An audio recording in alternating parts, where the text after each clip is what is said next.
July 10th, 2024, 7 in the evening, Northern Virginia, United States. A bolt of lightning hits a power line. Nothing unusual there. Happens all the time. Except this time, something strange follows. 60 massive buildings spread across a 30-mile stretch of land all detect the same voltage spike at the same moment, and all 60 of them automatically, instantly, switch to their backup generators. 60 buildings, drawing enough power to light up entire cities, switching simultaneously. In that single moment, 1,500 megawatts of electricity vanished from the regional power grid. Not slowly, not in stages, gone, all at once. Grid operators scrambled, emergency systems fired. For a few terrifying minutes, the entire eastern seaboard of the United States teetered on the edge of a cascading blackout, the kind that kills hospital equipment, shuts down water treatment plants, and leaves millions of people in the dark for days. It held. The grid survived. But what caused it was not a storm, not a cyber attack, not a failed power station. It was artificial intelligence. And that evening in Virginia was not a warning that a crisis was coming. It was proof that the crisis was already here. To understand how we got to this point, start with something simple, a Google search. Type in a question, hit enter. Done. That search uses about 1/3 of a watt-hour of electricity. Tiny, basically nothing. Google has been running billions of those searches every single day for 2 decades, and the energy system handled it just fine. Then, something changed.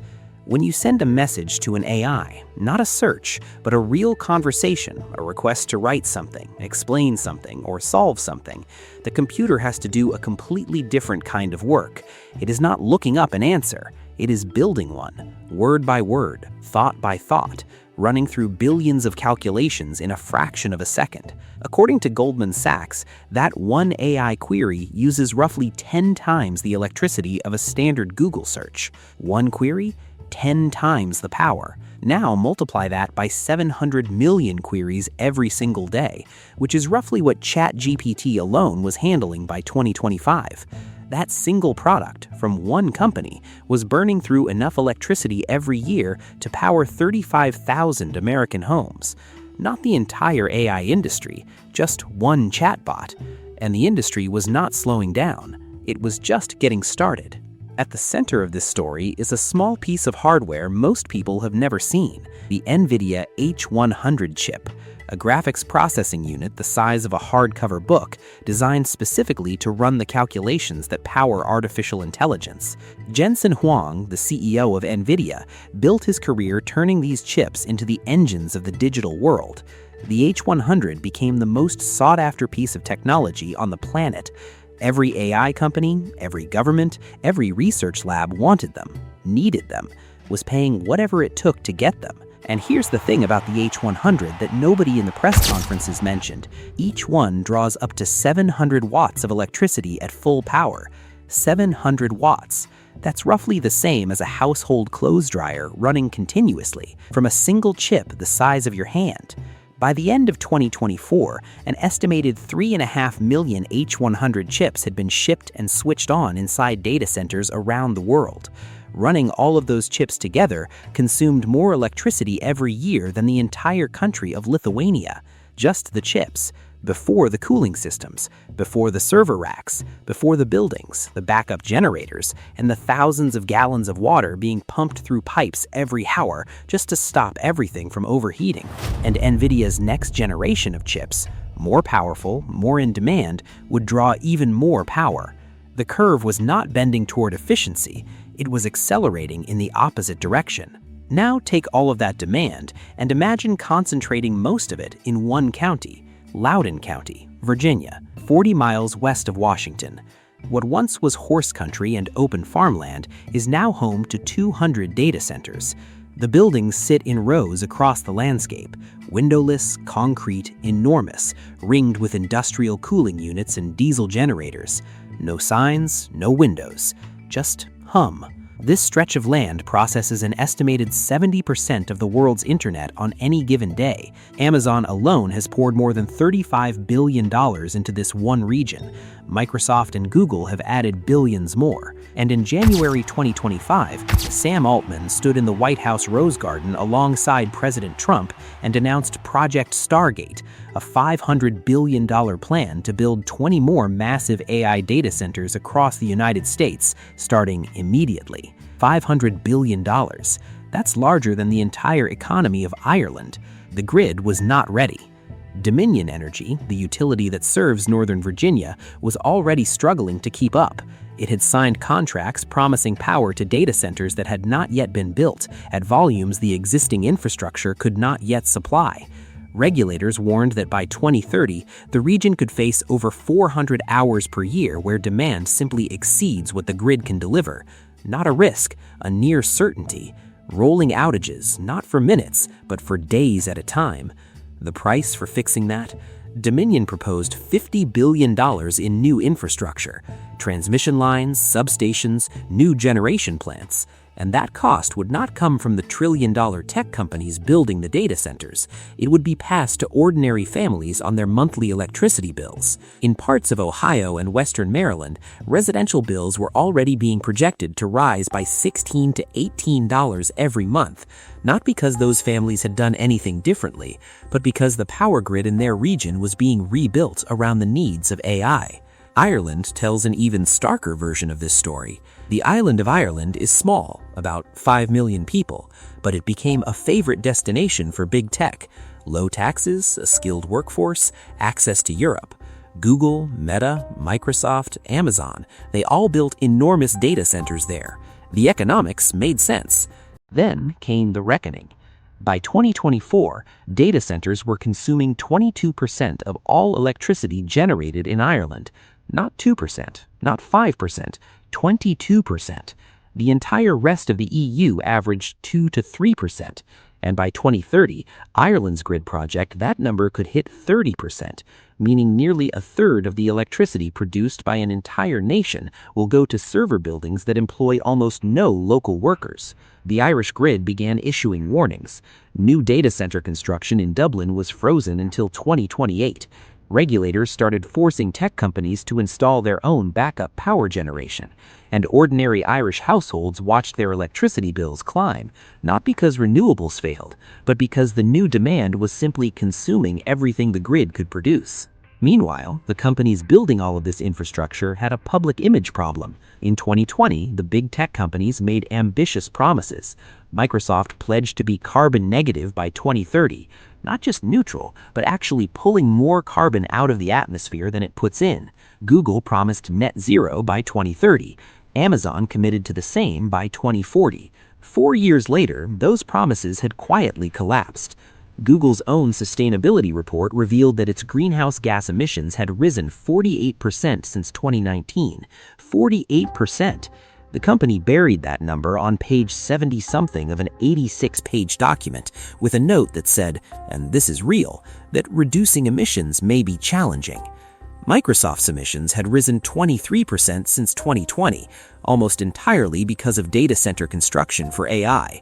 In February 2025, the company's leadership admitted publicly that its 2030 carbon negative target was no longer achievable on schedule. In their own words, the moon has gotten further away. The 2025 Corporate Climate Responsibility Monitor, which independently tracks these pledges, concluded that the environmental commitments of Amazon, Apple, Google, Meta, and Microsoft had collectively, quote, lost their meaning. These companies were not lying when they made the promises. The problem is that they built something so energy hungry, so fast, that it broke every calculation they had made about their own footprint. The AI boom outran the math. So where does the power come from? Renewables were the first answer. These same companies became the largest corporate buyers of solar and wind energy on the planet. By 2024, big tech accounted for 43% of all clean energy contracts signed globally. But there's a fundamental problem with renewables that AI can't work around. They're intermittent. The sun goes down, the wind stops. A data center does not. It runs at full load 24 hours a day, 365 days a year without pause. You can't power an always-on machine with an off-and-on energy source. Not reliably, not safely. Which is why, quietly, one by one, these companies began making a different kind of deal. A deal that would have seemed completely unthinkable just 5 years ago. Nuclear power. On September 20th, 2024, Microsoft announced it had signed a 20-year agreement with Constellation Energy to do something that shocked the entire energy industry: restart a nuclear plant that had been shut down for 5 years. And not just any plant, 3 Mile Island. The name alone is a jolt. In March 1979, the reactor at 3 Mile Island in Pennsylvania experienced the worst nuclear accident in American history. A cooling malfunction, a partial meltdown, radioactive gas released into the air, families evacuating. The word nuclear becoming synonymous with danger and disaster for an entire generation. The plant eventually returned to limited operation, ran safely for decades, and was shut down in 2019 for a simple economic reason. Cheap natural gas had made it unprofitable. Now it had a new name, the Crane Clean Energy Center, and a new purpose. Microsoft was paying an estimated $110 to $115 per megawatt hour for its electricity, a significant premium over market rates. Why? Because unlike solar and wind, a nuclear plant runs around the clock, rain or shine, every single day of the year. The Trump administration later backed the restart with a $1 billion federal loan. The plant is expected to begin feeding electricity back into the grid in 2027. Microsoft was not alone. Google signed a deal with Kairos Power to build a fleet of small modular reactors, compact factory-built nuclear units targeting 500 megawatts of new capacity by 2030. Amazon backed X-Energy's reactor projects. Meta signed a 20-year nuclear deal with the Clinton Clean Energy Center in Illinois. Oracle announced plans to build an entire gigawatt-scale data center complex powered by 3 small nuclear reactors. By 2026, 13 separate nuclear deals had been signed between technology companies and energy providers, totaling nearly 10 gigawatts of committed atomic power. The AI industry had not just discovered nuclear energy, it had brought nuclear energy back from the dead. But here is the uncomfortable truth sitting underneath all of this. The nuclear plants being restarted today will not come online until 2027 at the earliest. The new ones being designed right now will not be ready until the early 2030s. The demand that is being built is not waiting for 2030. It is being switched on today. In Virginia, in Texas, in Ohio, in Ireland, in Abu Dhabi. Between the demand of right now and the clean supply of the future sits a gap of years, filled in the meantime with natural gas plants being revived, diesel generators idling in data center parking lots, and electricity bills quietly rising in households that have never heard of a large language model.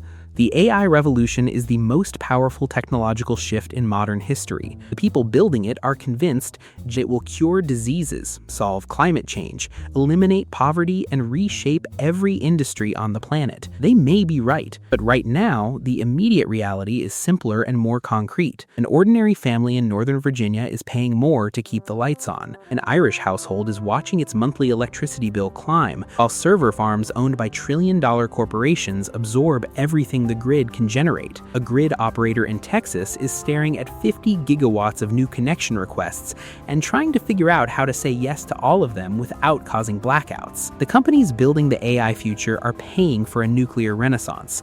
They are investing in solar farms, battery storage, and next-generation reactor designs. They deserve credit for that, but they are also consuming power at a pace that no previous technology ever has, in a world whose infrastructure was simply not built to handle it. Every time you ask an AI a question, every document, every image, every idea, somewhere a chip the size of your hand draws 700 watts. Somewhere a cooling tower drinks millions of gallons of water. Somewhere, a grid operator watches a needle climb toward a line they cannot cross. The lights in July 2024 stayed on. The grid held. The question nobody can fully answer yet is how many times it can keep doing that before the most powerful technology in human history finally asks for more than the world can give.